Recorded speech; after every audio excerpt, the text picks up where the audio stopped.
Ulitokea tu ghafla kama mvua ya kwanza ya Machi. Macho yako yakanishika, sikuweza hata kupumua vizuri.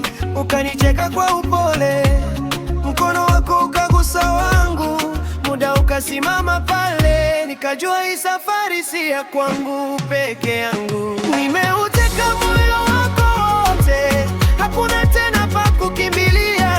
Umenifunga kwa tabasamu lako, siwezi kutoka, sitaki kuondoka. Nimeuteka moyo wako wote, kwa maneno na matendo pia. Ukinishika, ukinitazama, naona nafasi ya kuishi milele na wewe. Unavyoitamka jina langu, nashindwa kujifanya sihisi.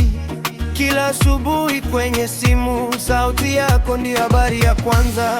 Nikikosea unanifundisha, sio kunikimbia mbali. Ndipo nikasema moyoni, na ulinda roho yako kama siri.